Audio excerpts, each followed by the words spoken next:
Before she became queen of the dead, Persephone belonged to sunlight and flowers. She was known then as Kore the maiden, joyful and untouched by sorrow. Her mother Demeter guarded harvests, grain, and every field that fed humankind. Mother and daughter moved through the earth like warmth and spring together. Where Demeter smiled, crops rose and people thanked the gods for survival. Persephone spent her days among meadows, rivers, nymphs, and open sky. But even in peace, Olympus was never free from hidden decisions. Far below the earth, Hades, rich in silence and shadows. The underworld was vast, orderly, and feared, though not built from chaos. Hades possessed power but very little joy or companionship. Sometimes he looked upward and wondered about life beyond his own realm. One day Hades went to Zeus with a request that would fracture the world. He asked for Persephone not as a passing desire but as a bride. Zeus answered not with outrage but with dangerous silence and secret permission.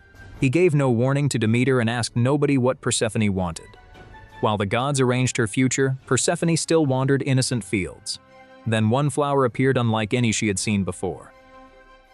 It shone with impossible beauty, drawing her farther from the others. When she touched it, the earth answered before she could pull away. The ground cracked apart and a chariot burst from the wound in the world. Hades rose from the underworld in a storm of dust and shadow.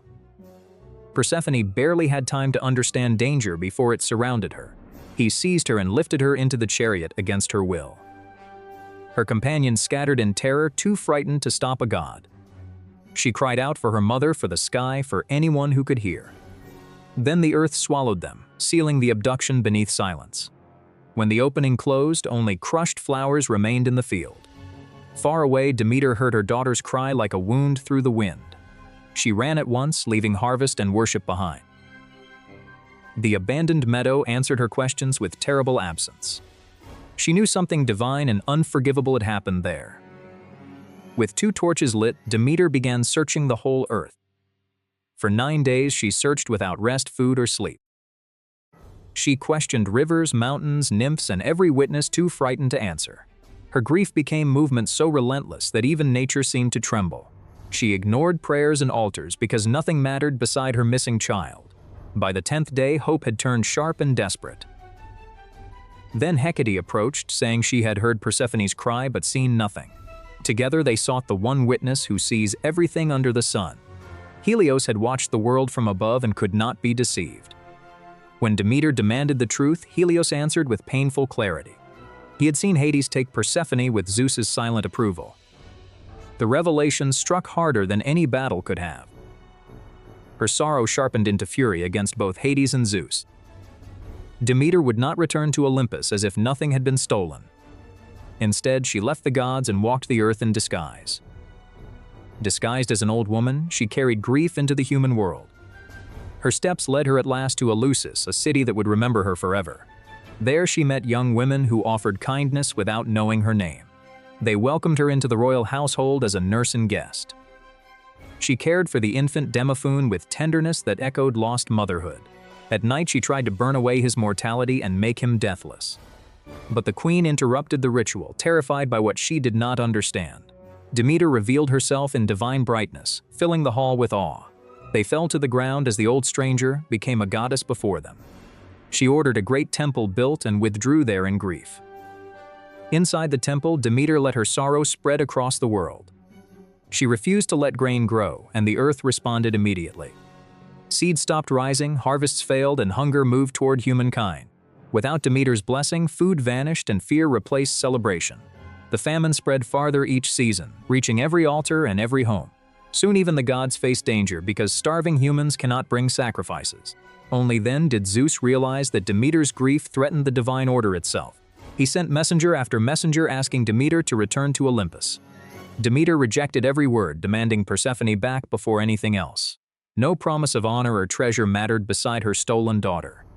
At last, Zeus chose the only path left. He sent Hermes below. Hermes traveled into the underworld, where no ordinary plea had yet entered. There he found Persephone beside Hades in the silent kingdom of the dead. She was no longer the untouched girl who vanished from the meadow. The underworld had taught her fear, dignity, and a strange new gravity. Hades had not treated her as a passing captive, but as a future queen. Yet honor could not erase the fact that she had never chosen to come. Hermes brought Zeus's order. Persephone must be returned to her mother. Hades understood the command, but he did not intend to lose everything. At the news, Persephone's heart rushed towards sunlight and home. Before she left, Hades led her through a garden unlike any on earth.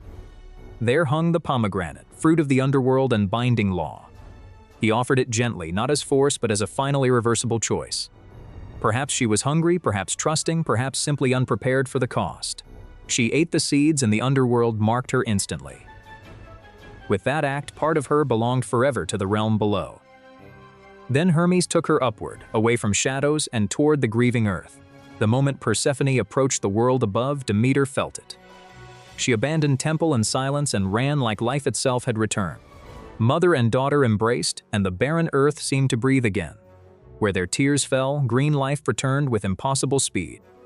Across the world, shoots pierced the soil and hunger stepped backward. But peace lasted only until the deeper law of the underworld emerged. Hermes revealed that Persephone had eaten the food of the dead. Demeter understood at once what that meant. Persephone could not remain above forever. Zeus intervened, seeking not justice but a compromise that would restore order. The result would divide the year and redefine life on Earth. From that day forward, her life would always move between farewell and return. For each seed she had eaten, Persephone would spend part of the year below. The remaining months, she would return to her mother and the living world. So Persephone became something new, both spring maiden and underworld queen. When she descends, Demeter grieves and the earth grows cold and bare. That grief became autumn and winter, seasons of loss, waiting and sleep. When she returns, Demeter rejoices and life begins climbing from the soil again. That joy became spring, followed by summer's fullness and growth. Persephone now belonged to two worlds and was fully simple in neither. In the underworld, she ruled beside Hades with a dignity she once lacked. She learned compassion for the dead and strength beneath irreversible things. Above, Demeter fed the earth while always feeling the shape of coming absence. Humans explained the seasons through the sorrow and return of that bond. Their story inspired rituals of grief, reunion, and secret hope. At Eleusis, people honored the mystery that loss and renewal are linked. Hecate remained near her, a witness to thresholds, moonlight, and change. Persephone's story endured because it was never only about abduction. It was also about transformation, identity, and power shaped by suffering. It was about the pain of separation that never entirely breaks love. It explained why the earth dies back and why it dares to return. Generations repeated it because every life knows loss, waiting, and return.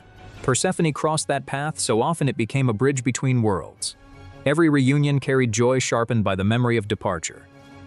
And every departure left sorrow even in the kingdom below. The myth survived because it turned the seasons into a human heartbeat. Persephone became unforgettable. Before humans ruled the earth, power belonged to gods and titans. Among the titans, Prometheus was known not for strength but foresight. His brother Epimetheus possessed kindness but rarely considered tomorrow. Above them ruled Zeus, newly victorious and fiercely protective of authority.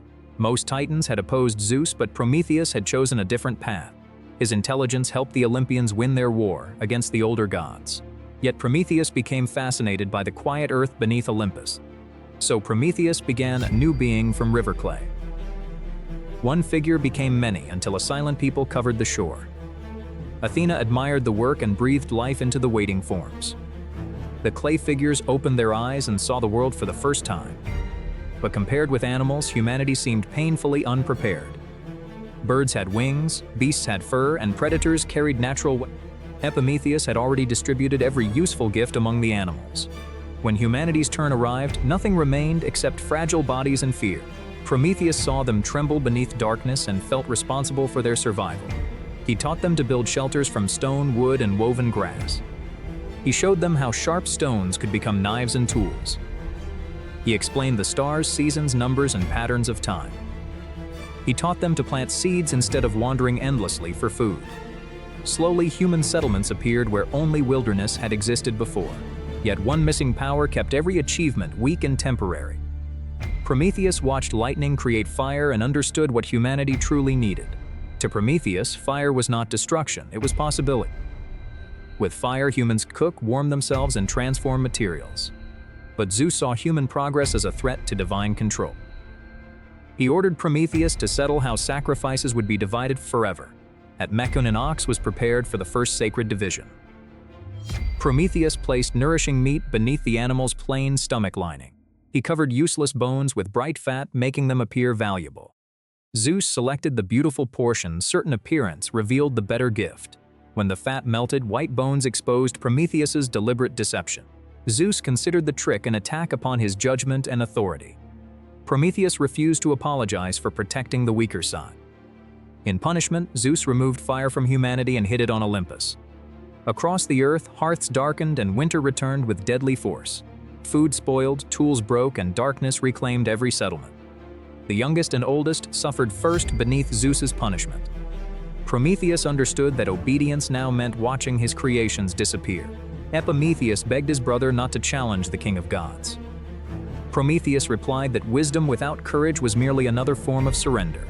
He began observing Olympus, learning when guards changed and fires were unattended. The eternal flame burned inside the workshop of Hephaestus. Prometheus chose a hollow fennel stalk capable of hiding a glowing ember. At sunset, he climbed a path normally used only by gods. He moved between columns, fountains, and shadows without making a sound. The Olympians gathered for a feast, leaving the workshops nearly empty. Prometheus entered the forge where heat turned darkness orange. He pressed the stalk into the flame until its hidden core began glowing. Then he sealed the ember inside, concealing light beneath an ordinary plant. Footsteps approached before Prometheus could leave the forge. He remained motionless while Hephaestus inspected the eternal flame. A single spark escaped, nearly revealing the theft beneath his cloak. A distant call drew the smith away before he noticed anything missing. Prometheus crossed Olympus faster, knowing delay now increased every danger. He passed the final gate while thunder gathered above the palace. Inside the hollow stalk, a stolen sunrise traveled toward humanity. The people gathered when Prometheus returned from the mountain. He placed the hidden ember among dry grass and carefully breathed. Flame rose again, brighter, because everyone understood what had been risked. One fire became 10, spreading beyond Zeus's reach. Food softened, became safer, and remained edible for longer journeys. Clay became pottery capable of storing water, grain, and medicine. Farms expanded because fire created blades, plows, and durable equipment. Night no longer ended work, learning music, or shared memory. Within years, human life began changing faster than Zeus expected. From Olympus, Zeus saw countless flames shining like rebellious stars. He immediately understood who had returned the forbidden gift. Zeus commanded Hephaestus to capture the Titan and prepare an eternal punishment. Prometheus did not resist when the gods arrived among the people. Before leaving, he reminded them that knowledge must be protected and shared. Far east, the gods chained Prometheus to a mountain above the clouds. Hephaestus obeyed reluctantly, binding wrists and ankles with divine metal. Zeus also demanded a prophecy concerning a threat to his future rule. Prometheus knew the answer but refused to surrender his final protection. Angered again, Zeus created a punishment that would repeat each day. Each morning, an eagle descended upon the helpless Titan. The torment destroyed his body, but immortality rebuilt it each night. By dawn, healing made him ready to suffer everything again. Years became centuries while seasons moved beneath the mountain. Yet from the cliff, Prometheus could see fire continuing to spread. Villages became cities and tools became machines of increasing complexity. Fire created medicine, glass, stronger homes, and safer journeys. But the gift also revealed humanity's ability to build or destroy. Prometheus had given possibility, not guaranteed wisdom. Zeus returned repeatedly, offering freedom in exchange for the prophecy. Each time, Prometheus refused to trade knowledge for personal relief. Ocean spirits visited him, bringing sympathy but no power to break the chains. A suffering traveler named Io once reached the mountain and heard his story. Prometheus predicted that one of her descendants would eventually free him. Kingdoms rose, disappeared, and became forgotten while the Titan remained. At last, the hero Hercules reached the distant Caucasus Mountains. He saw the eagle descending and understood the punishment immediately. Hercules raised his bow before the creature could begin another attack. One perfect arrow ended the eagle's endless return. Then Hercules climbed the cliff and tested the unbreakable chains. His strength shattered the bindings that ordinary weapons could never damage. For the first time in ages, Prometheus stood without bronze around him. Zeus appeared, unwilling to let the punishment end without condition. Another immortal, Chiron, surrendered his immortality to satisfy divine law. Prometheus also wore a ring containing stone from the mountain. Thus he remained symbolically bound, although his body was finally free. Prometheus revealed the marriage Zeus must avoid to protect his throne. The warning prevented the birth of a child stronger than Zeus. After centuries of suffering, Prometheus returned to the world he had changed. People remembered him whenever they gathered around controlled flame. Every craft carrying knowledge became part of his stolen gift. He valued teaching most because knowledge survives only when passed forward. Fire became more than heat, it became a symbol of thought itself. Curiosity spread because darkness no longer controlled every waking hour. Prometheus's gift demanded responsibility equal to its power. Zeus had feared human power, while Prometheus feared human helplessness. Their conflict became a question every civilization would face again. Was obedience more important than protecting those unable to protect themselves? Prometheus believed power became worthy only when shared with purpose. Generations preserved his story because invention always carries a price. His suffering transformed him from rebel into guardian of human possibility. The smallest hidden ember had changed the destiny of an entire species. Prometheus became one wooden horse ended a war that 10 years of blood could not. For 10 brutal years, Greeks and Trojans had fought without final victory. Troy still stood proud behind walls that refused to fall. The Greeks had strength ships and heroes, but no patent side. The Trojans were battered too, but their gates remained closed. Then Odysseus began searching for a weapon built from thought, not force. In the Greek camp, leaders argued while hope thinned with every season. Agamemnon wanted victory before the army dissolved into despair. Menelaus still wanted Helen returned, whatever the final cost. Odysseus offered a plan so strange that the room first fell silent. He would make the Trojans open their own gates from the inside. Instead of breaking Troy's walls, the Greeks would tempt Troy's pride. Epeius, the finest builder among them, was ordered to begin at once. Timber disappeared from the shore as the impossible structure slowly rose. Inside the wooden body, space was left for armed men to hide. Only the bravest and quietest warriors would wait inside its darkness. The chosen men understood that silence now mattered more than glory. The horse was designed to look like an offering rather than a trap. One more role remained. Someone had to stay behind and lie convincingly. Sinon accepted, knowing capture was part of the deception. At night, the hidden warriors climbed into the horse's wooden belly. Once inside, they could neither stand freely nor show fear. The hatch closed and Troy's destroyers disappeared into timber and shadow. Then the Greeks burned part of their own camp to complete the illusion. Before sunrise, the fleet appeared to abandon the war entirely. In truth, the ships hid behind nearby Tenedos, waiting for a signal. When daylight came, only the horse remained before the empty shore. From Troy's walls, disbelief slowly turned into dangerous excitement. The gates opened and Trojans stepped onto the battlefield at last. They found ashes, abandoned gear, and what looked like final retreat. But the wooden horse drew every eye and every question.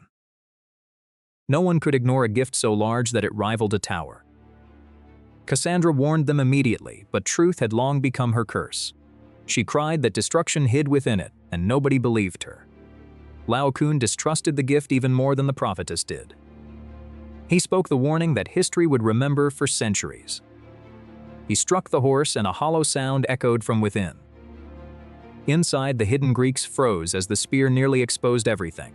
One frightened movement or sound would have ruined the entire plan. For a moment, doubt spread across the crowd like a sudden chill. Then Sinon appeared exactly when uncertainty needed a false answer. They seized the Greek and demanded to know why he had stayed behind. Sinon played the victim, mixing fear, grief, and careful invention. He claimed the Greeks had chosen him as a sacrifice to escape safely. He said he escaped the altar and hid until the fleet vanished. Then he explained the horse was sacred to Athena and not a weapon. He said it had been built enormous so Troy could never move it. If Troy somehow brought it inside, he warned, the goddess would favor the city. King Priam himself came to judge the strange scene. The weary king wanted peace badly enough to believe what sounded useful. Cassandra begged her father to burn the horse before nightfall. But years of ignored prophecy had made even true warnings sound mad. Then the gods or fate seemed to answer Laocoon's defiance. From the sea came two monstrous serpents winding toward the land. The creatures raced directly toward the priest and his children. Laocoon was destroyed before the eyes of a terrified city. Many believed Athena herself had punished the man who struck her offering. Sinon's story now felt blessed by divine proof no one could challenge. The decision was made, the horse would enter Troy in triumph. Ropes were fastened, songs began, and caution disappeared into celebration. The monument rolled toward the city like a victory already claimed. Everyone wanted to witness the day the Greeks finally seemed defeated. Inside, each hidden Greek felt every violent lurch of the wheels. To admit the horse, Trojans even damaged part of their own defenses. So the city welcomed destruction by tearing open the barrier that protected it. The horse was placed at the heart of Troy, exactly where Odysseus had hoped. Cassandra watched the celebrations with the loneliness of someone cursed to be right. That night, Troy celebrated an ending it had not truly earned. Wine, music, and relief softened every guard and every watchman. Meanwhile, Sinon waited for darkness to complete the second half of the trap. Out on the water, the Greek fleet returned beneath a moonless sky. The army sailed in silence, guided only by stars and vengeance. Within Troy, many guards slept with victory still warm in their thoughts. At midnight, the horse stood motionless while the city surrendered to sleep. Sinon climbed the wall and raised the signal the fleet had awaited. The returning ships turned toward Troy like predators answering a call. Within the wooden shell, Odysseus heard the city's fatal quiet. Epeius released the hatch, and cold night air entered at last. One by one, armed Greeks emerged into the sleeping city. Odysseus, Neoptolemus, and others moved quickly toward the nearest gates. They removed the guards before alarm could spread through the towers. Then the gates were opened from within. Street by street, the invaders spread faster than organized defense could form. By the time alarms rose above the flames, the gates already belonged to Greece. The army entered the city that force alone had never conquered. Thousands of soldiers flooded the streets before most Trojans even woke. Troy awoke not to peace, but to smoke, screams, and collapsing certainty. Menelaus headed for the palace, still driven by Helen and old humiliation. Neoptolemus attacked with the ruthless energy of a younger generation. Odysseus kept moving, turning chaos into control wherever he passed. Even old Priam refused to watch his city die without standing upright. Across the palace, mothers gathered children while the walls glowed red. Cassandra's final warnings disappeared beneath the noise she had predicted. One Trojan, Aeneas, escaped carrying both his father and the future. When Menelaus found Helen, history paused for a single uncertain breath. The woman who began the war survived the night that ended it. Fire leapt from roof to roof until Troy became its own funeral pyre. By dawn, the city that resisted 10 years belonged to its enemies. What the Greeks could not seize by assault, they captured by belief.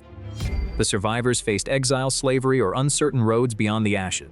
The horse remained behind as a monument to cunning and catastrophe. Even Odysseus's success carried the weight of what deception had unleashed. The victors prepared to sail home, though many journeys would become new tragedies. The war ended, but its consequences scattered across every returning ship. The story endured because intelligence had succeeded where brute force failed. It also survived because danger often arrives disguised as an offering. Victory celebration became disaster because relief can silence healthy doubt. Laocoon had heard the truth in the wood, but fear and hope overwhelmed reason. Cassandra's curse revealed another lesson. Truth is useless if nobody believes it. Sinon won because the lie matched exactly what the Trojans wanted to hear. Troy even broke its walls to welcome the instrument of defeat. Outside, the city celebrated. Inside, its destroyers counted each breath. Yet even in ruin, the night left a seed for another civilization. Generations repeated the tale because every age recognizes its warning. Not every threat looks violent when it first asks to enter. Odysseus became famous not only for courage but for unsettling imagination. Priam's kingdom fell the moment judgment gave way to desire. The sea carried away the victors while the fire preserved the lesson. The Trojan horse was not merely a trick, it was patience weaponized. One beautiful gift once released every sorrow humanity still feared. The story began after Zeus discovered that humans had received fire. Prometheus had helped humanity rise, and Zeus wanted the balance broken. He decided punishment should wound humans without looking like open war. So Zeus ordered Hephaestus to craft a new kind of trap. From clay and divine skill, Hephaestus formed the first mortal woman. Her body was beautiful, but the gods still needed to shape her mind. Athena gave her graceful clothing, intelligence, and gifted hands. Aphrodite gave beauty powerful enough to draw every eye toward her. Hermes added persuasion, quick speech, and a mind hungry for secrets. When she opened her eyes, even Olympus paused to study her. Zeus named her Pandora because every god had given something. She knew nothing of malice, only wonder, questions, and divine attention. Then Zeus placed one object beside her that changed everything. It was a sealed jar beautiful enough to invite touch immediately. Zeus told her it must never be opened under any circumstance. The command entered her mind, but so did the first real temptation. That was exactly what Zeus wanted. Obedience pressed to irresistible curiosity. Now the gift needed a mortal home and a mortal witness. Below Olympus lived Epimetheus, brother of Prometheus and friend to humans. Prometheus had warned him long ago to distrust every gift from Zeus. But warnings are easiest to respect before beauty arrives at the door. At sunset, Hermes brought Pandora to Epimetheus as a divine offering. One look at her nearly erased every careful warning he remembered. She seemed gentle, mysterious, and touched by something higher than earth. Hermes delivered the gift, offered few answers, and disappeared. Epimetheus chose the present over the warning, and fate entered his house. At first, their life together looked unexpectedly peaceful. Pandora learned quickly, worked gracefully, and filled the home with warmth. Her songs made ordinary evenings feel touched by divine light. Even nearby villagers admired the strange elegance she brought from nowhere. Yet the sealed jar remained in the room like a second silent presence. At first she only noticed it in passing, then began noticing it constantly. Its beauty was deliberate, designed to keep attracting her attention. She asked herself simple questions that refused to stay simple. When she asked about it, Epimetheus only repeated that it must remain shut. He did not know what it contained, and that uncertainty frightened him. But what terrifies one mind can magnetize another. At night, the jar seemed almost alive beneath the moon. Sometimes she thought she heard faint murmurs from behind the lid. Other nights, curiosity moved her closer before caution pulled her back. She tried to ignore it, but ignored things often grow louder inside the mind. Days passed, and her thoughts began circling the forbidden object endlessly. Maybe it held treasure, wisdom, or some final gift meant for later. Or maybe it contained danger, and opening it would save them from hidden harm. Epimetheus begged her not to touch it and offered no better explanation. His warnings calmed her briefly but never completely. Then came a stormy day when she found herself completely alone. Epimetheus had gone to the fields, promising to return before dusk. The room became quiet enough for curiosity to sound like necessity. She circled it again and again, inventing reasons both to resist and to yield. What harm, she thought, could come from one brief look? Perhaps she could open it slightly, then close it before anything changed. Obedience and wonder fought inside her until wonder finally moved first. She lifted the lid only a little, and the world changed instantly. A burst of darkness erupted with force greater than any storm. What escaped was not treasure, but a swarm of living afflictions. Sickness flew out first, searching for lungs, wounds, and weakness. Hunger followed, spreading emptiness even where food once seemed secure. Grief escaped next, teaching hearts how deeply loss could cut.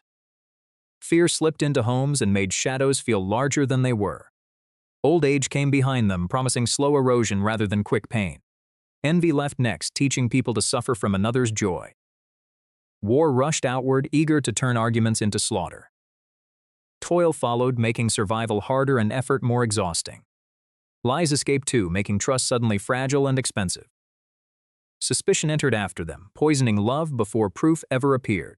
Pain spread everywhere, needing no invitation and no explanation. Pandora realized too late that she had opened a prison, not a container. Beyond the cottage, the human world transformed almost immediately. Fields became unreliable, and work became relentless. People who had known only struggle now learned suffering without clear cause. Friendship weakened when jealousy and mistrust learned how to speak. Conflict that once ended with words now reached for weapons instead. At last, Pandora forced the lid closed with shaking, desperate hands.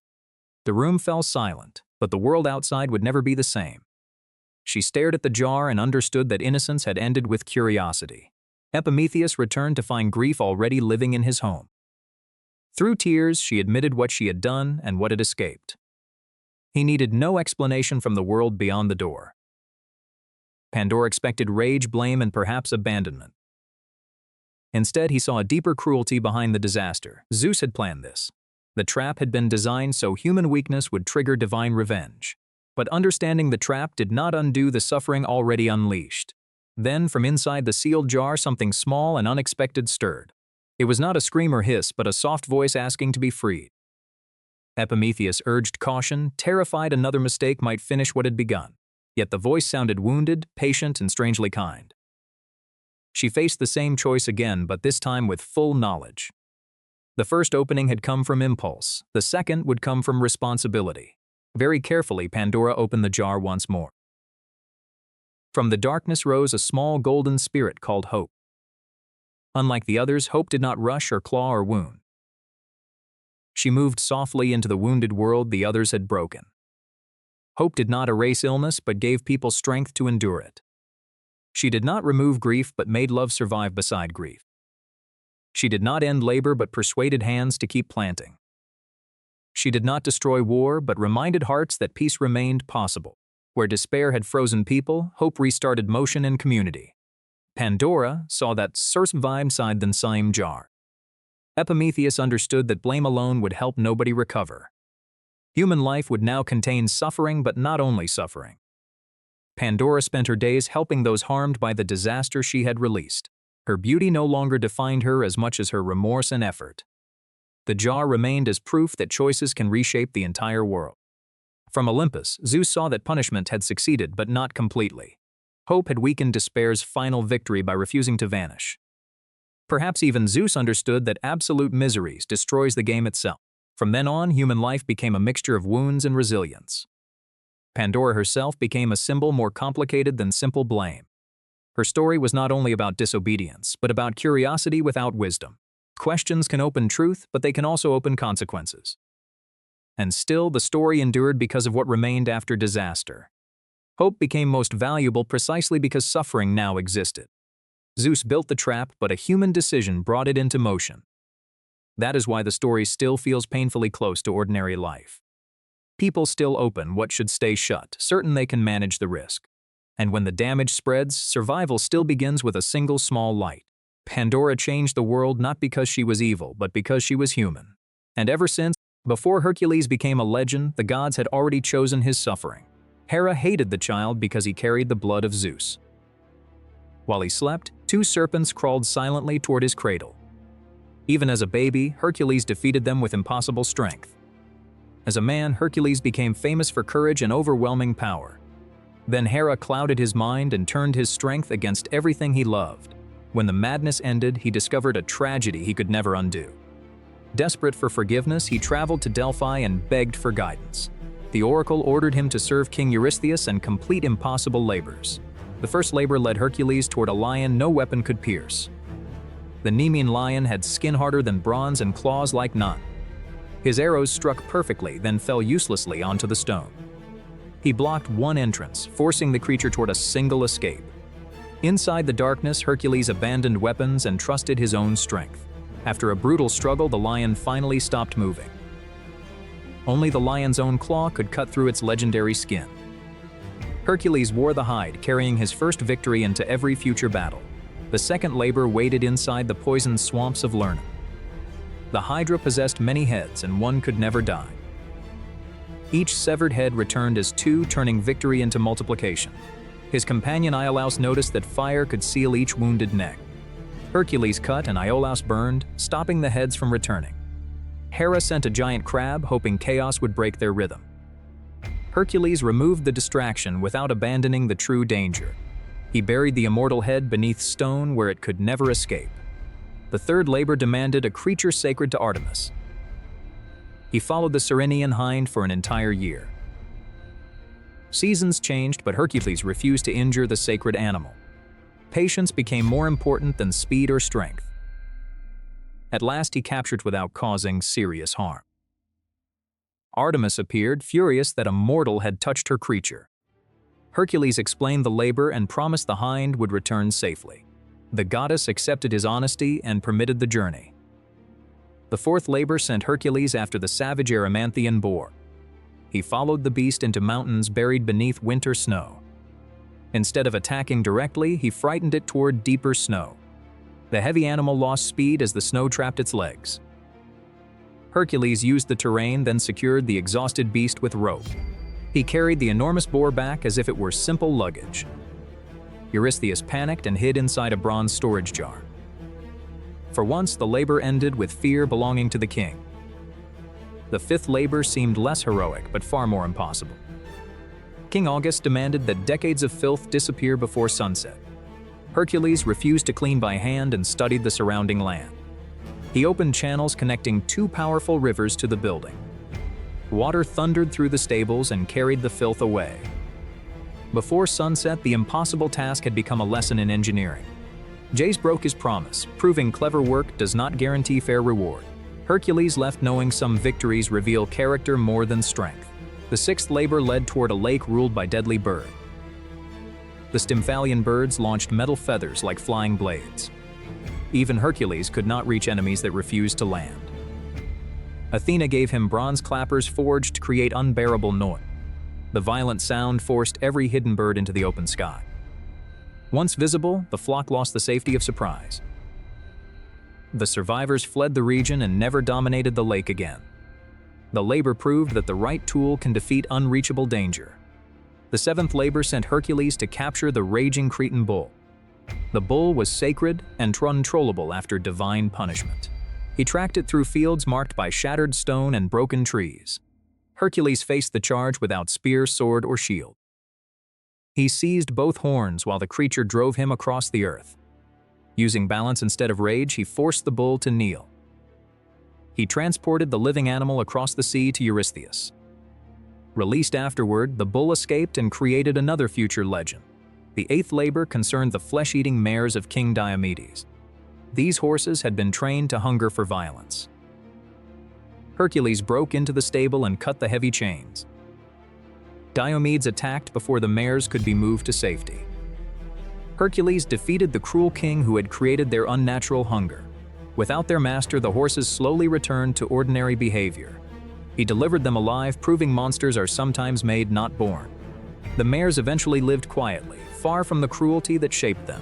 The ninth labor required the war belt of Queen Hippolyta. Hippolyta welcomed Hercules and listened carefully to his request.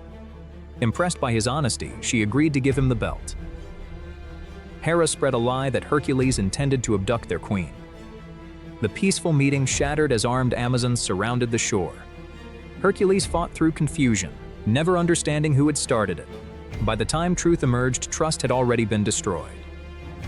He gained the belt, but the labor felt nothing like victory. The 10th labor demanded the red cattle of giant Geryon. The journey crossed a desert where even the sun seemed hostile. Helios admired his courage and lent him a golden vessel. Hercules crossed the ocean inside shaped for a god. At Erythea, the two-headed dog Orthrus attacked first. He defeated the Guardians before Geryon arrived in full armor. One arrow ended the giant's advantage before the battle could surround him. He gathered the herd and began the longest return of any labor. The 11th labor sought golden apples hidden beyond the known world. He captured the shape-changing Nereus and demanded the garden's location. Near the garden, Hercules found Atlas carrying the weight of the sky. He offered to bear the heavens while Atlas collected the fruit. The sky pressed downward with a weight no mountain could explain. Atlas returned, then announced he would never carry the burden again. Hercules agreed, then Ralxus had one moment to adjust his lion skin. When Atlas lifted the sky, Hercules took the apples and departed. The final labor required Hercules to bring Cerberus from the Underworld. Hades allowed the attempt only if Hercules used no weapon. Cerberus attacked with 3 jaws and strength born from death.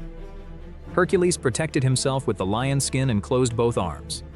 He refused to release the grip until every head stopped fighting. For the first time, the Guardian of Death entered the living world. Eurystheus hid in terror and ordered the creature returned immediately. Hercules returned Cerberus unharmed, completing the final labor with restraint. After 12 labors, Hercules had survived monsters, kings, gods, and himself. Each labor demanded a different answer, not simply greater strength.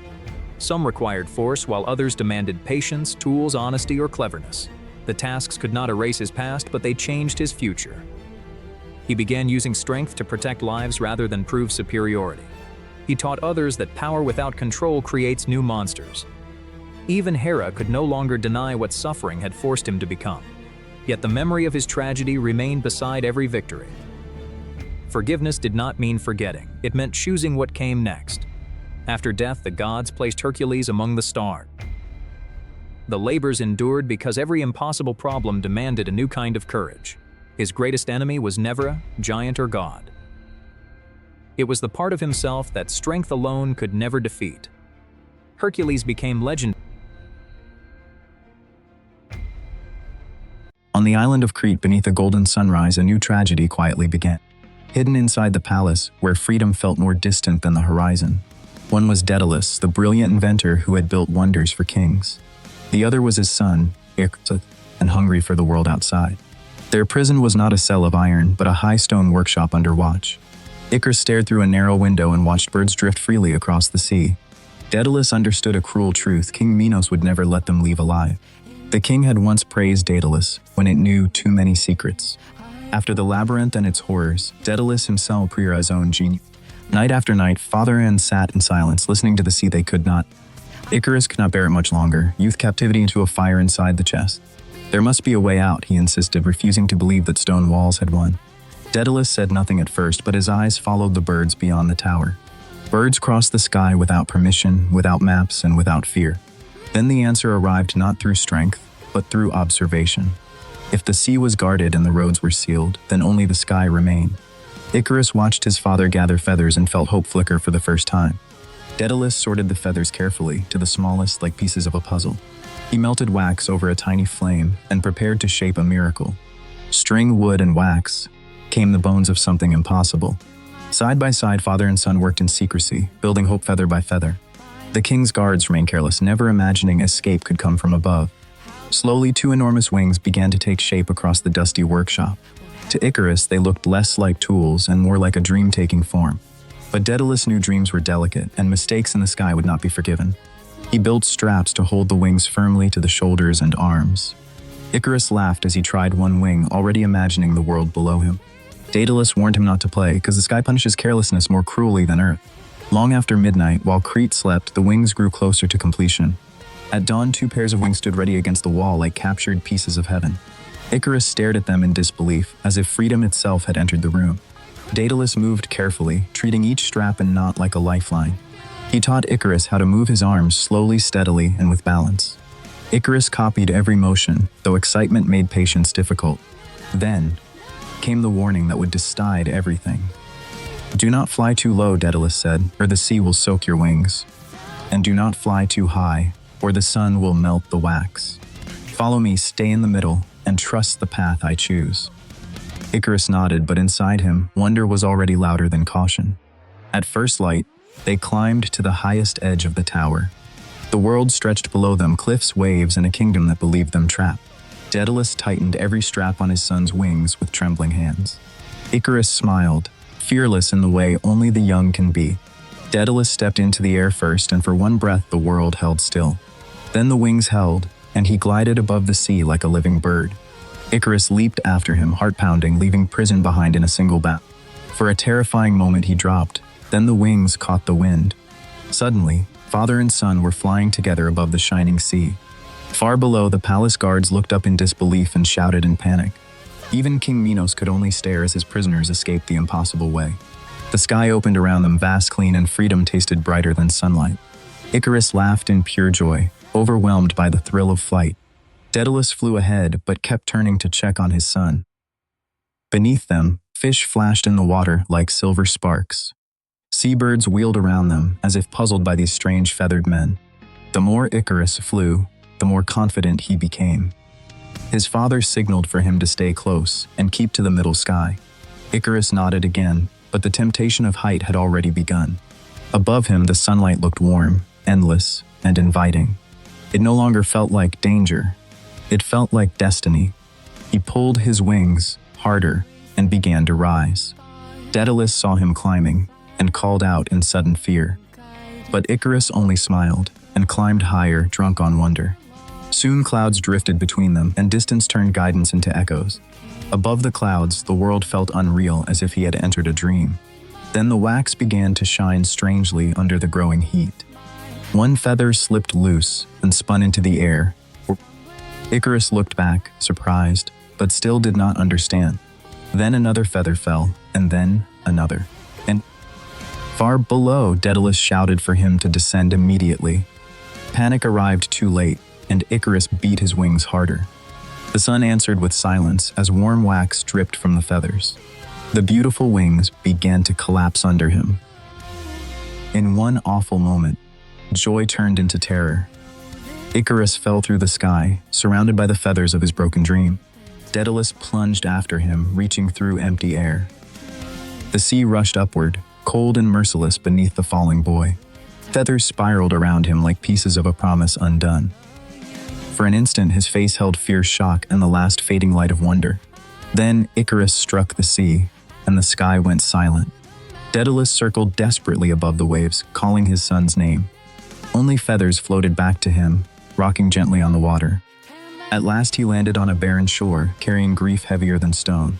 The inventor who had conquered the sky now knelt helpless before the sea. Sunset painted the waves gold, but no beauty could soften the loss. Daedalus gathered the scattered feathers as if he could gather time itself. He honored the place where the sea had taken Icarus from him. In later years, people would remember those waters by the name of Icarus. Daedalus continued onward alone, carrying broken wings and a broken heart. Yet memory stayed alive, the laughter, hope, the impossible first flight.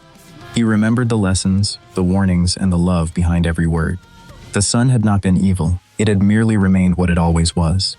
The danger had come from a different force, the hunger to rise beyond wisdom. Icarus wanted more than escape. He wanted greatness, wonder, and the impossible. That is why his fall still haunts the world, because it began with a dream. Daedalus gazed across the horizon and understood that genius cannot protect every heart. Between the sea below and the sun above, survival had always lived in balance. But ordinary choices often preserve extraordinary lives. The broken wings remain proof that brilliance without restraint can become tragedy. Soon the tale spread from shore to shore, told by sailors, traders, and poets. They spoke of the boy who flew higher than any mortal should. Some remembered his courage more than his mistake. Others remembered the warning he ignored and the price he paid. But everyone remembered the image of a feather drifting beneath the sun. Daedalus lived on, but the sky would never feel the same again. Every bright morning carried both triumph and sorrow in equal measure. For every parent, the story carried another pain the moment guidance is no longer enough. For every young dreamer, it carried a challenge to chase wonder without abandoning wisdom. Even now, the sea seems to whisper his name when the wind grows quiet. Some say the sky still remembers the shape of his flight. He flew too close to the sun, but also closer to immortality through story. His journey lasted only moments, yet its lesson survived for centuries. A single feather can lift a dream, or mark where one was lost. Daedalus released one feather to the wind as if letting his son fly once more. It rose briefly above the water, dancing in the fading light. In that quiet hour, grief and beauty shared the same horizon. The myth endures because every human heart knows the temptation to go too far. It also reminds us that wisdom is not weakness, it is the art of returning alive. Icarus fell, yet his name rose higher than kings, prisons, or fear. And so the boy who flew too close to the sea became a warning and a legend forever. Could one song convince death to release a beloved soul? In ancient Thrace, music seemed woven through the morning air. Orpheus was Thrace's greatest musician, captivating every crowd that listened. His golden lyre transformed simple sounds into something almost magical. Wild animals gathered peacefully whenever Orpheus played among the trees. Even ancient trees leaned closer, drawn toward every glowing note. Angry warriors lowered their weapons when his melody reached them. Then Orpheus met Eurydice, whose presence changed every future song. They exchanged shy smiles beside a river glowing at sunset. Beneath an olive tree, he played gentle music for Eurydice. Soon they married, believing happiness had finally chosen them both. During their wedding, a sacred flame suddenly weakened and died. Days later, a dark waited beneath flowers by riverside. Eurydice wandered through the meadow while Orpheus prepared another song. The hidden snake struck quickly, changing their world forever afterward. Before help arrived, the poisons stole her strength and breath. Orpheus found her too late, surrounded only by terrible silence. He called her name repeatedly, but no answer ever returned. That evening, Thrace mourned while Orpheus stood apart from everyone. For once, the famous musician could not touch his lyre. His grief became a decision no living person had attempted. If death took Eurydice, Orpheus would demand her safe return. He found a black cave descending toward the dead's kingdom. Every descending step left sunlight, birds' wind, and warmth behind. Below, countless pale shadows waited beside a cold black river. These dead souls had lost memory, touch, and ordinary Charon immediately recognized that Orpheus was still alive and breathing. The boatman blocked passage and ordered the living musician away. Instead of arguing, Orpheus raised his lyre and began playing. The melody softened Charon's hardened expression beside the dark fairy.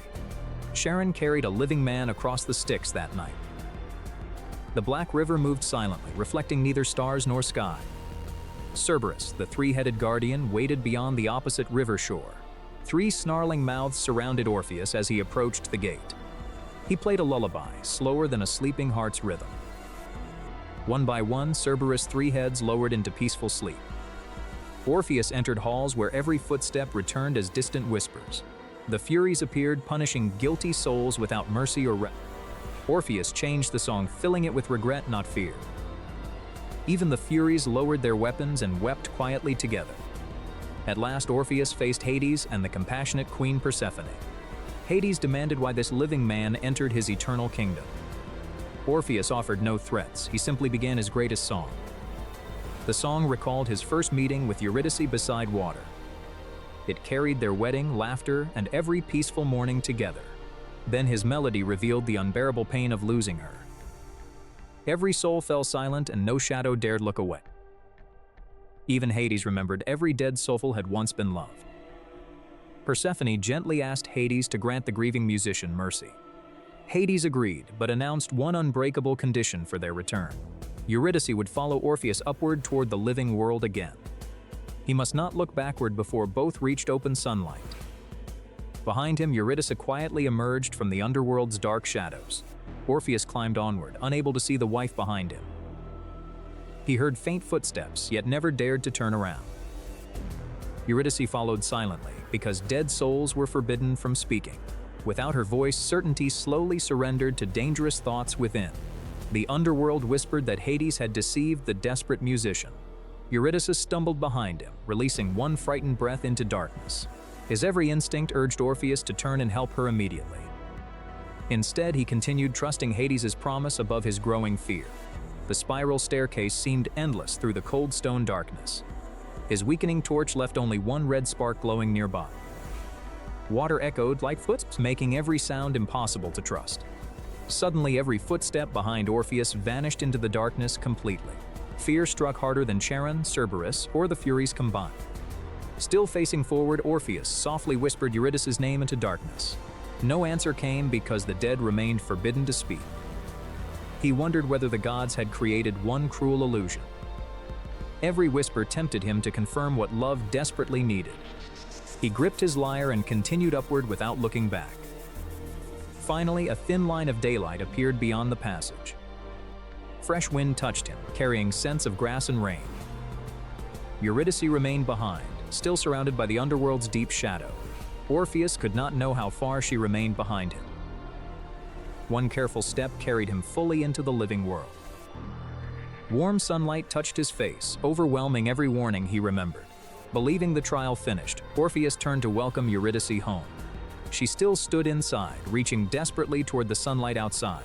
For one heartbeat, their eyes met across the fatal threshold. Eurydice understood first. Hades' condition had already been broken forever. Darkness pulled her backward faster than Orpheus could reach her. Her fingers vanished, then her face, then every remaining light. Orpheus screamed her name as darkness swallowed Eurydice once more. He rushed back into the cave, desperate to repeat everything. Charon refused, keeping the distant fairy beyond Orpheus's reach forever. Cerberus guarded the closed gate, no longer calmed by music. Orpheus played desperately, yet the sealed gates never opened again. Death granted one exception and would never grant another chance. For 7 days, he refused food, sleep, and sunlight completely. At last, Orpheus returned alone beneath a gray, rainy sky. Animals followed silently, while even ancient trees seemed to mourn. He abandoned weddings, feasts, victories, and every royal celebration thereafter. Orpheus wandered Thrace, carrying one unbearable memory wherever he traveled. Every river reminded him where their love had first begun. Each sorrowful melody returned to the moment he looked backward. The hills repeated his sorrow across the entire silent land. He refused new love, remaining forever faithful to Eurydice alone. One night, a wild festival surrounded him within the forest. Revelers demanded joyful music, but Orpheus refused to pretend happiness. His refusal angered people who could not understand his grief. At first, thrown stones fell harmlessly beside his glowing music. Then drums and shouting overwhelmed the lyre's protective melody completely. When music vanished beneath noise, the lonely singer finally fell. His golden lyre floated gently downriver beneath the moonlight alone. The current carried his final music toward unseen distant shores. Death no longer frightened Orpheus as his soul descended peacefully. Beyond the gates, Eurydice waited where no condition divided them. This time, Orpheus reached her without fear, doubt, or hesitation. Together they walked, and he could finally watch her freely. The gods raised his golden lyre among the eternal stars. People found its shape above Greece and remembered their story. Their tragedy endured because love required trust during impossible darkness. Love carried Orpheus into death, but never controlled death's laws. Music softened monsters, judges, and kings, but never erased consequence. Generations repeated their story whenever love, grief, and trust collided. The lyre bridged two worlds, but could not remove choice. Its warning remains. Near the end, doubt becomes most dangerous. Orpheus nearly defeated death, then lost everything through human doubt. Every faithful love song still carries Orpheus toward the light. Before Jason became a hero, one prophecy placed an entire kingdom in fear. King Peleus was warned to fear a man wearing only one sandal. To protect the child, Jason was hidden far from the royal court. He was raised by Chiron, who taught healing, courage, and disciplined strength. When he learned the truth, Jason decided to reclaim his stolen inheritance. On the road, he found an old woman unable to cross a raging river. Jason lifted her onto his back and carried her through the current. The river stole one sandal, but the stranger revealed no concern. She was Hera in disguise, testing whether Jason valued kindness over comfort. Because he helped without reward, the goddess promised to watch his journey. Jason entered Iolcus exactly as the prophecy had described. When Peleus saw the missing sandal, old fear returned immediately. Jason demanded the throne that Peleus had taken from his family. Peleus agreed only if Jason completed a quest designed to kill him. He ordered Jason to bring back the legendary Golden Fleece from Colchis. Instead of refusing, Jason accepted and began gathering the greatest crew alive. A master builder named Argus designed a vessel larger than any local ship. Oak, pine, rope, bronze, and months of labor became the Argo. Athena added a sacred beam that could warn the crew of danger. Heracles joined the voyage, bringing strength unmatched by any ordinary warrior. Orpheus came too, carrying music powerful enough to command frightened hearts. Atalanta arrived with speed, sharp judgment, and perfect aim. Castor and Pollux joined, famous for combat, sailing, and loyalty. Jason reminded them that no single hero could survive the journey alone. The Argo left Iolcus beneath a sky filled with hope and uncertainty. Orpheus used music to keep 50 oars moving as one body. The speaking timber warned Jason whenever hidden reefs waited ahead. Enormous earthborn warriors rose from the cliffs and surrounded the beach. Jason ordered the crew to remain together instead of chasing separate enemies. Atalanta struck weakened supports above the charging giants. The falling stones delayed the attackers without trapping the heroes ashore. The crew escaped because coordination defeated strength they could not match. On another coast, they found blind King Phineus tormented by harpies. Two Argonauts with winged feet pursued the harpies through the sky. They chased the creatures beyond the horizon and freed the starving king. In return, Phineus revealed the secret of the deadly clashing rock. These mountains collided repeatedly, crushing every vessel between them. He told Jason to release a dove before risking the Argo. Soon, the Argonauts heard stone crashing like thunder across the water. Jason released the dove and watched it fly through the closing passage. The rocks clipped one tail feather, proving the passage could be crossed. Jason waited for the rocks to separate, then ordered every oar forward. The Argo entered while the mountains started closing behind the bow. Orpheus drove the rowers with a rhythm faster than fear. At the final moment, Athena gave the ship one divine push. The rocks struck behind them, taking only a piece of the stern. Beyond the passage, Colchis finally appeared beside a broad eastern river. King Aeetes welcomed the strangers with suspicion rather than hospitality. Jason openly requested the fleece and offered honorable service in return. Aeetes agreed only if Jason completed tasks no ordinary man could survive. First, Jason had to yoke 2 bulls whose breath burned like furnaces. Then he must plow a field and sow it with a dragon's teeth. Aeetes' daughter Medea watched Jason accept the impossible challenge. That night, she met Jason away from her father's guards. Medea offered an ointment that could protect skin from fire and bronze. In return, she demanded his loyalty and protection if they escaped. Jason swore before the gods that he would not abandon her. She also revealed how to defeat the warriors born from dragon teeth. He covered his body and equipment with Medea's protective mixture. The gates opened and the bronze-hoofed bulls rushed toward him. Flames crossed the field, but the magic prevented them from consuming him. He seized one horn and forced the animal's head away. Before it recovered, he fastened the first bull to the yoke. The second attacked through smoke, striking with greater speed. Jason stepped aside and used its momentum to tighten the rope. He drove them across the field as flames rolled over the soil. Then Jason scattered the dragon's teeth into every newly opened furrow. The ground trembled as helmets, spears, and armored bodies pushed upward. Remembering Medea's instructions, Jason threw one stone among them. The newborn army turned upon itself instead of attacking Jason. When the dust cleared, Jason remained standing alone. Aedes had promised the fleece, but victory only deepened his anger. He secretly planned to destroy the Argo and kill its entire crew. Medea overheard the order and understood there was no safe return. She fled the palace and warned Jason before the attack began. Together, they entered the sacred grove where the golden fleece waited. The fleece shone from an oak tree like captured sunlight. A colossal dragon surrounded the tree, awake and watching every direction. She mixed herbs whose scent could soften even a monster's mind. Medea sang an ancient spell and spread the potion through the air. The dragon fought sleep, but its endless vigilance finally weakened. When its eyes closed, Jason moved beneath the coils. He lifted the golden fleece and the entire grove turned gold. The dragon began waking before they reached the forest edge. At the river, the Argonauts had already prepared for a desperate escape. Jason brought the fleece aboard while Medea left her homeland behind. The Argo raced downstream while Colchis awakened in fury.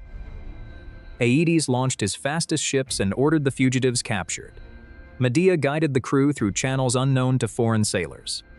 She led them into a hidden channel concealed by tall reeds. The pursuing fleet followed the wider current and lost precious time. By sunrise, the Argo reached open water with Colchis behind them.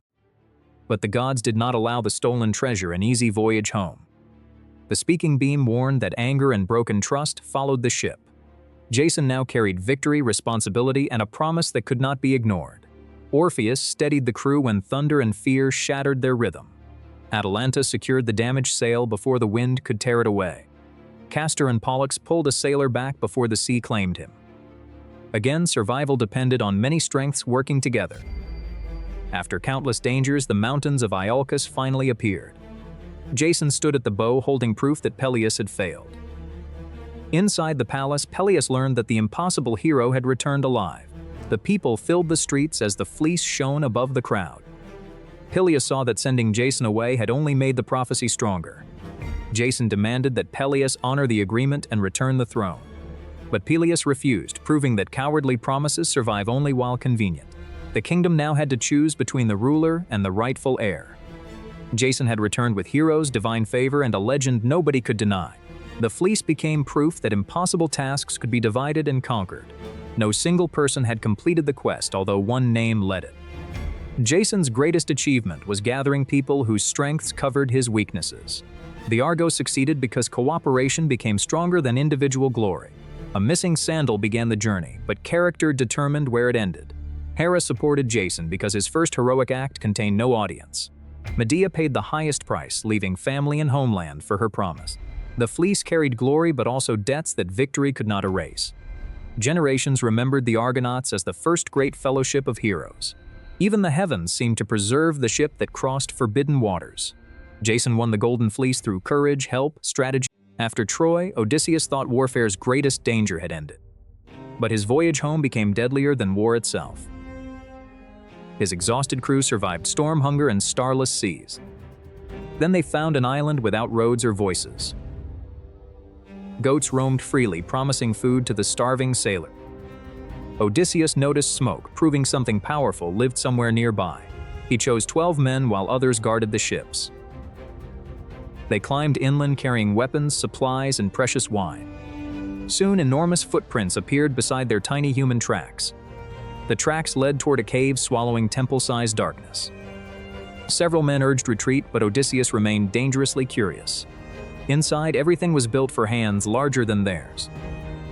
Massive shelves overflowed with cheese milk and stored food.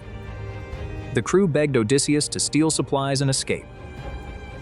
He refused, expecting the owner to offer proper hospitality. At sunset, heavy footsteps shook dust from the ceiling. Polyphemus entered, one-eyed and stronger than many men combined. Sailors hid while the monster drove his flock inside. He sealed the entrance with an impossibly massive boulder. Firelight exposed the strangers, narrowing his single eye suspiciously. Odysseus invoked sacred hospitality and introduced them as travelers. Polyphemus laughed, fearing neither gods nor mortal customs ever. Then he asked where their ship waited along shore. Odysseus recognized the trap before answering that dangerous question. He claimed their vessel had shattered against island rocks. Polyphemus seized 2 sailors and killed them with ease. Afterward, he slept while survivors struggled against overwhelming panic. Odysseus considered attacking the sleeping giant with his sword. Then he realized death would trap them behind stone. They needed Polyphemus alive, blinded, confused, and opening exits. At dawn, Polyphemus moved the boulder and released sheep. The Greeks rushward, but his arm blocked escape. He touched each sheep before sealing the cave again. Darkness returned, leaving one day to invent survival somehow. Odysseus discovered an enormous olive wood club near the wall. Together, they cut one section and shaped a stake. They sharpened one end until it resembled a spear. Then fire hardened the point against breaking or splintering. They hid the weapon beneath filthy straw and dung. 4 sailors were chosen, though everyone shared equal danger. Next, Odysseus prepared concentrated wine, his strongest hidden weapon. 1 cup normally required 20 cups of water beforehand. At sunset, Polyphemus returned and sealed them inside again. Before more violence, Odysseus offered the Cyclops mysterious wine. The flavor delighted him, and he demanded another bowl. Odysseus served repeatedly, hiding fear behind obedient movements carefully. Soon the giant staggered, and his eyelid became heavy. Before sleeping, Polyphemus demanded the stranger's real personal name. "My name is Nobody," Odysseus said, fooling the Cyclops. Polyphemus promised to eat nobody last as generous hospitality. Moments later, the monster collapsed, snoring loudly like thunder. Odysseus signaled, and chosen sailors uncovered their hidden stake. They heated the point until olive wood glowed within flames. Then they approached the sleeping eye with measured silence. Odysseus aimed carefully while others prepared to strike together. Together they blinded the eye, controlling their stone prison. Polyphemus awoke roaring strongly enough to shake the mountain. Blinded and furious, he swept enormous hands throughout darkness. The Greeks scattered into cracks too narrow for fingers. His cries summoned neighboring Cyclopes across the moonlit island. From outside, they asked who attacked him during night. Polyphemus screamed nobody was killing him through deceptive trickery. The others assumed illness and left him suffering alone. The false name transformed his warning into meaningless nonsense. But dawn arrived, and Polyphemus still guarded the exit. He opened the cave, then blocked the doorway himself. Again, he felt every sheep's back before release carefully. Odysseus studied the flock and found their final shelter. They quietly tied the animals into groups of 3. Each sailor fastened beneath the middle sheep's thick belly. Odysseus selected Polyphemus's largest and most treasured ram carefully. He clung underneath, trusting strength and the ram's patience. The first sheep approached while every hidden sailor froze. Polyphemus checked their backs, never touching shadows underneath them. One by one, the prisoners passed beneath his hands. Finally, the largest ram stopped beside its injured master. Polyphemus wondered why his favorite ram departed last today. Only thick wool separated Odysseus from his searching hand. Then the ram carried Odysseus into bright open sunlight. They drove the flock toward shore for needed supplies. The waiting crew rejoiced when survivors finally returned safely. They loaded sheep quickly while Polyphemus searched nearby hills. Oars struck water, pulling them beyond his enormous reach. Polyphemus reached shore, following sounds from the escaping ship.